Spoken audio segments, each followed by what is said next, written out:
He cheated and left me for a millionaire. Now he's begging for a job at my new firm. The email arrived on a Tuesday morning. I was on my second cup of coffee, still in the quiet part of my day before the calls started and the calendar filled up and the noise of running a company took over everything else.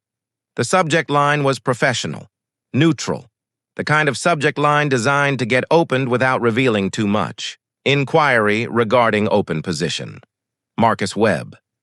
I read the name twice, then I set down my coffee cup very carefully, the way you set something down when your hands have gone slightly uncertain, and I read the whole email.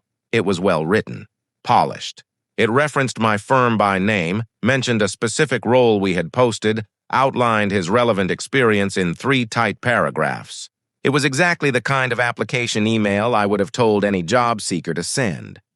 At the bottom, almost as an afterthought, a single line. I believe we may have crossed paths before. I'd welcome the chance to reconnect. Crossed paths.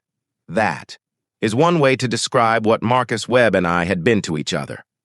Another way would be, he was the man I spent 4 years loving, building a life with, and planning a future around, right up until the morning I found out he had been sleeping with someone else for 8 months, and that the someone else had a penthouse in Midtown and a family trust that made my salary look like a rounding error. He did not leave me for love. He left me for an upgrade, and now he was applying for a job at my company. I closed the laptop, finished my coffee, and went for a walk. I needed to think. Marcus and I met at 27 through a mutual friend at a rooftop party in Atlanta on a night in June that was so humid the air felt like something you had to push through. He was funny and self-deprecating, and he asked me genuine questions and actually listened to the answers, which at 27 felt radical. I was a junior consultant at a mid-size marketing strategy firm. He was in sales at a tech company, doing well, ambitious in a way that felt exciting rather than exhausting at the time. We fell into each other quickly, the kind of relationship that becomes the organizing principle of your life before you fully realize it's happening. Weekends restructured around each other, friendships reshuffled. The future, without either of us making a formal declaration, quietly reorienting toward a shared horizon. By year 2, we were living together in a 2-bedroom in Midtown Atlanta. By year 3, I had met his parents and he had met mine, and the conversation about what came next was no longer hypothetical. I was happy. I want to say that clearly because it matters for what comes after. I was not vaguely content or comfortably settled. I was genuinely, specifically happy with the life we were building and the person I was building it with, or the person I thought I was building it with. The discovery was not dramatic. There was no lipstick on a collar, no suspicious phone left unlocked, no cinematic confrontation in a restaurant. It was quieter and more ordinary than that, which almost made it worse. A Saturday morning. Marcus was in the shower. His phone buzzed on the nightstand with a message preview that appeared before the screen locked. I was not snooping. I was not suspicious, or not consciously, not yet, though I would spend a long time afterward wondering what I had missed and chosen not to look at directly. The preview was 4 words that did not belong in any innocent context. Sat on the edge of the bed and waited for Marcus to come out of the shower, and when he did, I showed him the phone, and I asked him one question. He answered it honestly, which I have a complicated relationship with even now. He sat down, and he told me the truth, all of it, the 8 months, the woman, what it had been and what it was becoming. He told me with the specific, exhausted relief of someone who has been carrying a secret that had gotten too heavy. Her name was Vanessa. She was 34. Her family had built a commercial real estate portfolio across the Southeast over 3 generations, and she had inherited a position in that world that opened rooms Marcus had spent his entire career trying to get into. He said he had not planned it. He said he still cared about me. He said he did not know how to explain what had happened, except that he had found himself standing in front of a door he had always Wanted to walk through, and he had walked through it. I asked him to leave. He left. The months after Marcus were not my finest.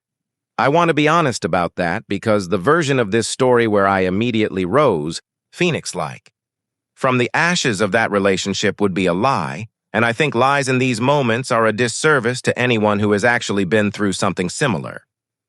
I was a mess for a while. A functional mess. I went to work. I met my deadlines. I did not fall apart in any visible professional way. But personally, I was operating at about 40% and spending the remaining 60% on processing the particular specific grief of being left not for someone better than you, but for someone with more money than you. That distinction matters, because it is not a grief about your worth as a person. It is a grief about the fact that the person you loved looked at what you had built together and decided it was not enough. Not you, specifically, but the ceiling that came with you. Marcus had made a calculation. I was not the variable he wanted to optimize for. What pulled me out of it, not all at once, not cleanly but steadily, was work. I had been developing a concept for 2 years before Marcus left. A boutique consultancy focused specifically on brand strategy for women-owned businesses, a gap I had identified through my own consulting work, where I watched talented female founders consistently undersell themselves in their positioning, not from lack of ability, but from lack of specific strategic support tailored to their context. I had been developing it slowly, carefully, as a side project. The plan was to launch it someday, when the timing was right, when I had more saved, when the conditions were better. Marcus leaving removed every reason I had been using to wait. I gave notice at my firm 4 months after he walked out my door. Launched Meridian Strategy Group from my second bedroom with a used standing desk, a very good laptop, and a client list of 3 women I had worked with previously who had agreed to come with me. Those 3 became 7 by the end of the first quarter. 7 became 19 by the end of the year. By year 2, Meridian had a small team, an office in Buckhead, and a reputation in Atlanta's women in business community that was opening doors faster than I could walk through them. By year 3, we were being written about. By year 4, the firm that had once employed me as a junior consultant asked if we were open to acquisition conversations. We were not.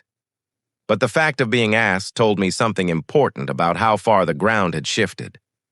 I heard about Marcus occasionally through the network of mutual people that a 4-year relationship leaves behind even after everything else dissolves. Vanessa and Marcus had lasted approximately 14 months. The details were vague. Mutual friends were tactful or simply did not know the specifics, but the broad outline was consistent across sources. The relationship had not survived whatever pressures came with the reality of being in it versus the aspiration of getting into it. Vanessa had moved on. Marcus had landed somewhere softer than the ground, but harder than where he had been. He had bounced between 2 sales roles in 3 years. Good companies, reasonable positions, but nothing with the trajectory he had been chasing. The door he had walked through had not led where he expected. I registered all of this in the peripheral way you register information about someone who used to be central to your life and no longer is. Not with satisfaction exactly, not with sadness, with the specific neutrality of someone who has genuinely moved on and occasionally checks in on their own neutrality to confirm it is still real. It was still real. Until the Tuesday morning email. Walked for 40 minutes. Down through the neighborhood, past the coffee shop on the corner, around the park where I ran on weekend mornings. I had the email on my phone and I read it twice more while I walked. The question I was asking myself was not whether Marcus was qualified. I had looked him up before I even finished my coffee. His experience was legitimate. His skills were real. On paper, separated from every piece of personal history, he was a reasonable candidate for the business development role we had posted. The question I was asking myself was what I actually wanted to do, not what was professionally appropriate, not what would look good. Claire Mercer, founder of Meridian Strategy Group, woman who had spent 4 years rebuilding from a foundation Marcus had helped crack, actually wanted. And I realized, somewhere around the park, that what I wanted was to respond, not to hire him, not to reject him, to respond. I called him. He picked up on the second ring, and the first thing I noticed was that he sounded surprised. Not that I was calling, but at the speed of it. He had expected to wait, maybe hoped to wait, to have a buffer of professional process between the email and the actual contact. I did not give him that buffer. I told him I had received his application. I told him I had read it. I told him it was well put together. Then, I said, I want to be straightforward with you, Marcus. I'm not going to bring you in to interview, not because you're not qualified. I think you probably are. Has someone who underestimated you ever come back and seen what you built without them? And how did that moment feel? Tell me in the comments.